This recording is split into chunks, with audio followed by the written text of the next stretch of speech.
اگر آپ کو ایمان اور یقین حاصل ہو تو پھر دعا کریں اللہ اس پر استقامت عطا فرمائے، پھر اس پہ ڈٹ جائے۔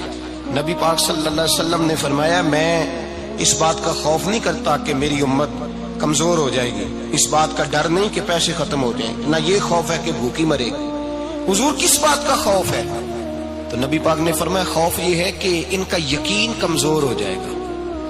یاد رکھیں اگر اعتبار نہ ہو تو گھر نہیں چلتا، تو اگر اللہ رسول پر یقین کامل نہ ہو تو پھر بندہ مسجد نہیں آ سکتا، پھر اس کا دین نہیں چلتا، پھر اس کے لیے مشکل ہے نماز، پھر اس کے لیے مشکل ہے راہ خدا میں خرچ کرنا۔ میرے نبی پاک نے فرمایا یوں نہ کہا کر کہ یا اللہ چاہے تو دے چاہے تو نہ دے، جب مالک سے مانگ تو کہا کر یا اللہ تجھی سے مانگنا ہے، میں لے کے اٹھوں گا، تو مجھے دے گا۔ فرمایا جتنا تیرا یقین کامل ہوگا اتنا ہی اللہ تجھے جھولی بھر کے عطا فرمائے گا۔ کمزور سا مسلمان، لڑکھڑاتا سا مسلمان دیکھتا ہوں کرتا ہوں، اور یہ بھی نہ دیکھا کریں بھائی ایمان یقین کو استقامت کے درجے پہ لیں، یہ نہ دیکھا کریں کہ وہ کیسے دے گا، وہ کسی وسیلے کا محتاج نہیں ہے، وسیلے کو پسند کرتا ہے، پر وسیلے کا محتاج وہ بغیر وسیلے کے بھی دے دیتا ہے۔ ہر آدمی ماں باپ کے ذریعے پیدا ہوتا ہے، اگر پیدا کرنا چاہے تو جناب عیسیٰ کو بغیر باپ کے پیدا کر دیتا ہے، اگر پیدا کرنا چاہے تو حضرت آدم کو بغیر ماں اور باپ کے پیدا کر دیتا ہے۔ جب یقین رکھیں، یقین قرآن مجید پڑھیے، حضرت موسیٰ علیہ السلام فرعون کے دربار میں کھڑے ہیں، چاروں جانب دشمن ہی دشمن ہے، جادوگر آ گئے، انہوں نے سانپ چھوڑے، حضرت موسیٰ کے ہاتھ میں ڈنڈا تھا۔ حضرت موسیٰ کہتے ہیں یا اللہ کیا کروں؟ تو اللہ تعالیٰ نے فرمایا اپنا عصا پھینک دو۔ کہنا چاہیے تھا نا کہ یا اللہ ایک ہی تو شے ہے، اتنے سانپ ہے، بچانے کے لیے ڈنڈا ہے وہ پھینک دوں؟ ڈنڈا پھینکا جاتا ہے، سانپ کو دیکھ کر کے قابو کیا جاتا ہے۔ یہ میرا اور آپ کا ذوق ہے نا، لیکن انبیاء کرام کا انداز ملاحظہ کیجئے میرے عزیزو۔ اللہ فرماتے ہیں ڈنڈا، اے موسیٰ ڈال دے اپنا عصا۔ پہلے نہیں فرمایا کہ سانپ بن جائے گا، فرمایا بس تو ڈال دے۔ میں اور آپ ہوتے ہیں تو سام سامنے ہے، ڈنڈا ہاتھ میں ہے، ہم کہیں گے عجیب بات ہے، یہی تو دفاع کی چیز ہے، اسی کو ڈال دوں تو بچوں گا کیسے؟ کہا ڈال دو، تو حضرت موسیٰ نے ڈال دیا، کہا میرے رب کا حکم ہے تو میرے لیے بہتر ہی ہوگا۔ اللہ فرماتے ہیں جب موسیٰ نے ڈالا تو میں نے اس ڈنڈے کو، اس عصا کو اژدہا بنا دیا۔ اب کبھی عصا بھی اژدہا بنے، کبھی چھڑی بھی بہت بڑا اژدہا بنی ہے، لیکن قرآن کہتا ہے جناب موسیٰ نے ڈالا تو اللہ نے اژدہا، بلکہ اس سے پیچھے چلیے، عورتیں کمزور یقین کی ہوتی ہیں نا۔ جناب موسیٰ پیدا ہوئے تو اللہ فرماتے ہیں میں نے موسیٰ کی ماں کے دل میں بات ڈالی، ماں کے دل میں صندوق میں ڈال کے تو اس کو دریا میں بہا دے۔ اور بھائی صندوق میں کہہ سکتے ہیں نا آکسیجن کیسے جائے گی، اور دریا میں بچے بچنے کے لیے ڈالے جاتے ہیں کہ ڈوبنے کے لیے ڈالے جاتے ہیں؟ ماں کے دل میں یقین کمزور نہیں تھا ماں کا۔ انبیاء کے ماں باپ موحد ہوتے ہیں، دین کو ماننے والے، ماں کے دل میں اللہ نے بات، اللہ قرآن میں کہتے میں نے وحی کی، میں نے القاء کیا، میں نے بات ڈالی۔ حضرت موسیٰ کی ماں کہتی ہے میں نے ڈال کے نا سمندر میں بیٹا، میں نے سمندر میں بیٹا ڈال کے صندوق میں بند کر کے رب کے حوالے کیا۔ آپ فرماتے ہیں میرے مالک کا بھروسہ کیا تو پھر میرے مالک کا کام دیکھو، کمال دیکھو، میں نے دریا میں ڈالا، اللہ نے فرعون کے گھر میں میرے بیٹے کی پرورش کرا دی۔ یہ یقین کہ حضرت موسیٰ کے پاس قوم آئی، قرآن پڑھیے، کہ جناب پانی چاہیے، وَإِذِ اسْتَسْقَىٰ مُوسَىٰ لِقَوْمِهِ، موسیٰ نے اپنی قوم کے لیے پانی مانگا، ہم نے کہا فَانْفَجَرَتْ مِنْهُ اثْنَتَا عَشَرَةَ عَيْنًا، اپنا ڈنڈا پتھر پہ مارو۔ عقل والا آدمی ہوتا تو اڑ جاتا، کہتا یا اللہ پتھروں سے بھی کبھی پانی نکلا ہے؟ اضرب بعصاک الحجر، مارو پتھر پہ ڈنڈا۔ اللہ کے نبی نے منٹ نہیں لگایا، ٹھا کر کے ڈنڈا لگایا، فانفجرت منہ اثنتا عشرۃ عینا۔ اللہ فرماتے ہیں جناب موسیٰ نے ایک عصا مارا، میں نے 12 چشمے جاری کر دیے۔ تو لے تو اللہ کرتا ہے، اللہ کہتا ہے پڑھ نماز روزی دوں گا، کہتا ہے سوچتا ہوں۔ اللہ فرماتے ہیں آجا مسجد میں تیرا ہو جاؤں گا، کہتا ہے دیکھتا ہوں۔ رب فرماتا ہے تو میرے محبوب کی غلامی کر، میں تجھے محبوب بنا لوں گا۔ تو کہتا ہے تھوڑا بڑا ہو کے داڑھی رکھنی ہے، ابھی سیانا ہو کے، میں ذرا سرٹیفکیٹ لے لوں اسرائیل سے کہ کتنے سالوں کے بعد آئیں گے، پھر شروع کروں گا۔ پروگرام بنا رہا ہے، ابھی تو ارادے میں ہے۔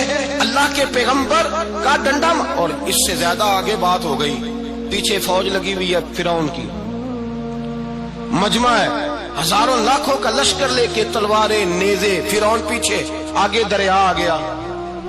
حضرت موسیٰ علیہ السلام کھڑے ہیں، اب کدھر جائیں؟ اللہ پاک نے فرمایا مارو ڈنڈا۔ کہاں؟ پانی پہ ڈنڈا مارو۔ اب حضرت موسیٰ علیہ السلام پانی پہ ڈنڈا مارے تو پانی ابھرے گا، اس سے زیادہ کیا ہوگا؟ پہلے پتھر پہ ڈنڈا مروایا تو پانی نکلا، اب پانی پہ ڈنڈا مروایا فَإِذْ فَرَقْنَا بِكُمُ الْبَحْرَ فَأَنْجَيْنَاكُمْ وَأَغْرَقْنَا آلَ فِرْعَوْنَ۔ اللہ فرماتے ہیں موسیٰ نے پانی پہ ڈنڈا مارا تو میں نے پانی میں رستے بنا دیے۔ ایک جگہ ڈنڈا مارا تو پانی نکل آیا، دوسری جگہ عصا مارا تو پانی خشک ہو گیا، 12 چشمے بن گئے، 12 رستے بن گئے دریا میں سے۔ حضرت موسیٰ علیہ السلام گزر گئے اور اللہ فرماتے ہیں فرعون بھی آیا تو اسے میں نے غرق کر دیا، اور وہ کھڑا دیکھتا ہی رہ گیا کہ بنا کیا ہے۔ جب یقین کامل نصیب ہوتا ہے، اعتماد کی دولت اللہ دیتا ہے، جب انسان کو یہ انشراح صدر ہو جاتا ہے کہ میری نجات خدا کے حکم میں ہے اور رسول اللہ کے قدموں میں ہے، جب اسے یہ انشراح حاصل ہوتا ہے تو پھر نماز کا لطف آتا ہے۔ غور کیجئے کیا جملہ کہہ دیا میں نے۔ پھر اسے نماز کا پھر اسے نماز بوجھ نہیں، بلکہ نماز نہ پڑھے تو اس پر بوجھ ہوتا ہے۔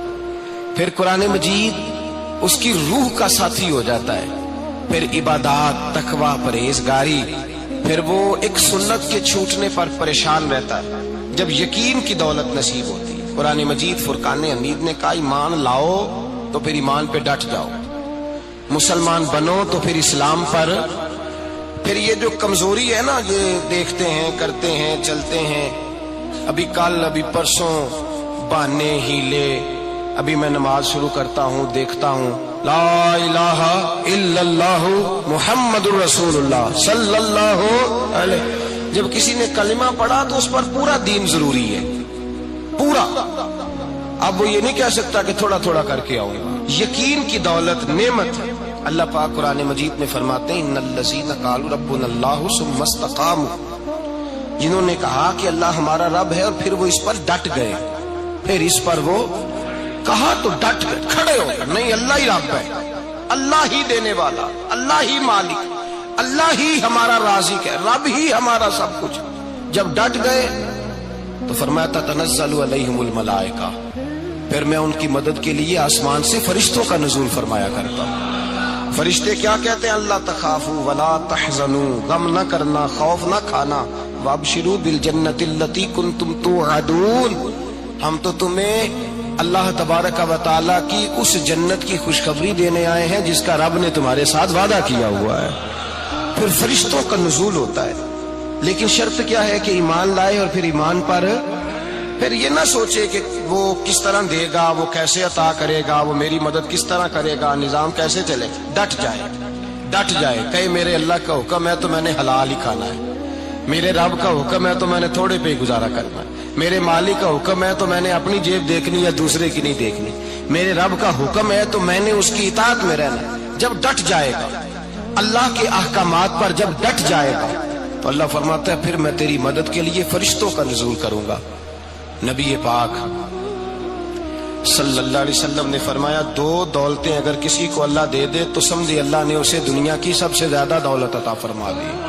یا رسول اللہ وہ کون کون سی چیزیں ہیں؟ فرمایا ایک جس شخص کو اللہ نے معاف کرنے کی دولت عطا کر دی، جو معاف کرنے لگ گیا، جس کی طبیعت میں درگزر آ گیا، جو معاف کرنے لگا، غلطیاں معاف کرنے لگا، جس کو ایک دولت یہ مل گئی۔ اور دوسرا میرے مصطفیٰ نے فرمایا جسے اللہ نے یقین کی دولت عطا فرما دی، جس کو یہ 2 دولتیں مل جائیں، ایک درگزر کرنا، دوسرا رب رسول پہ یقین کامل رکھنا، اسے کائنات کی ہر شے مل گئی۔ میرے نبی پاک نے فرمایا جب بھی دعا مانگو خدا سے یہ 2 نعمتیں مانگا کرو، عرض کیا کرو اے اللہ درگزر کی دولت عطا فرما، اے اللہ تو ہمیں